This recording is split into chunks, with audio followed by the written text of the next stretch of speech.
If one is single, how does one know when the time is right to mingle? Many people have looked at the timing from age. Some say it's good to marry early. Another group say, why the rush?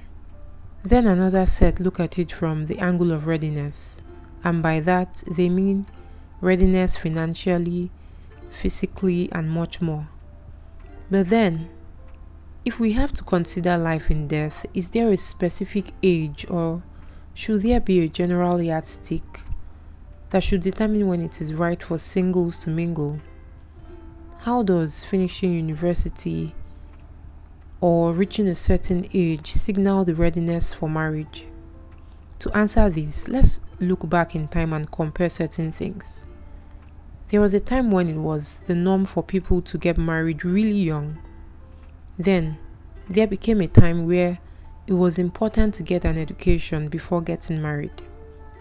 Through the changing times, one thing remains the same, and that is that for every single, it is important to know what the will of God is for your life. God has planted you on earth to fulfill a particular purpose. What is that purpose? What is the timing of God's will concerning the person you will partner with to aid the fulfillment of His purpose for your life? When you are able to answer these, you then will know if it's God's will for you to be married before you finish a particular phase of your education or afterwards. Understanding how important the will of God is will help parents and the society be mindful of the expectations placed on singles or the pressure they are made to face. You won't compare your child to their peers for why you think they may be rushing to get married or may be delaying from getting married. You will understand the importance of God's will and timing for every individual and pray that they are able to walk according to His will. If there is anything that one must be mindful of, it's to not make the choice of who to be with from a place of desperation. The consequences are often unpalatable.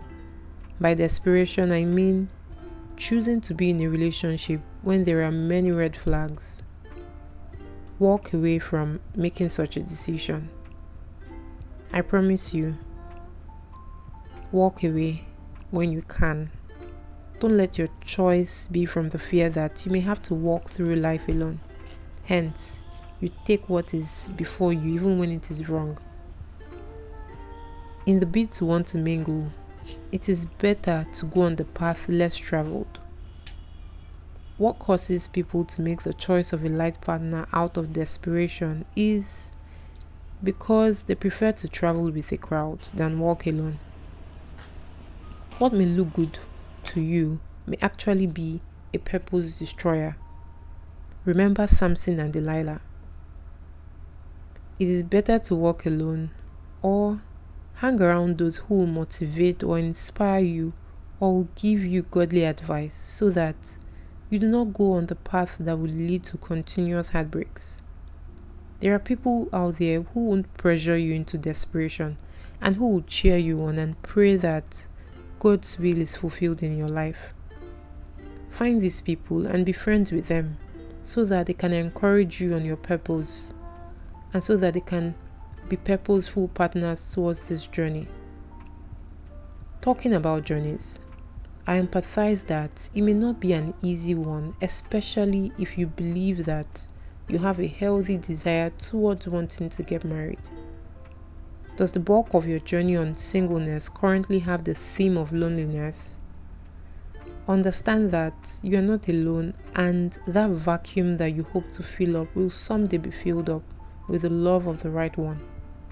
So, don't let the loneliness overwhelm you. Don't give room to those thoughts to have a strong footing in your heart. Nothing is wrong with you, except if there are really things you know can be improved upon with God's help. But don't get lost in the thoughts that you can only feel better when you are no longer alone. It's a completely false belief to hold on to. So, trust me when I say that you most likely will find the right one in the middle of fulfilling purpose. This makes things a lot easier because you're not just trying to have someone by your side, come what may.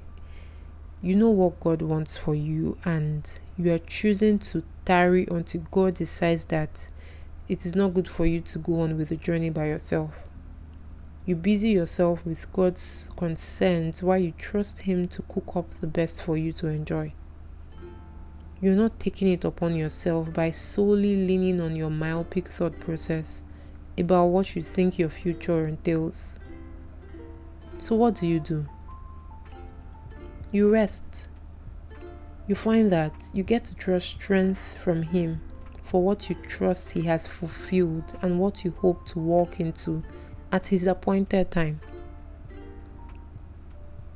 Just like a manual guides us on how to use a product, you use this chance to read the manual that God, who instituted marriage, has designed. You actively learn, unlearn, and relearn things that may be anti-culture but pro-godliness with regards to building a wholesome and godly marriage.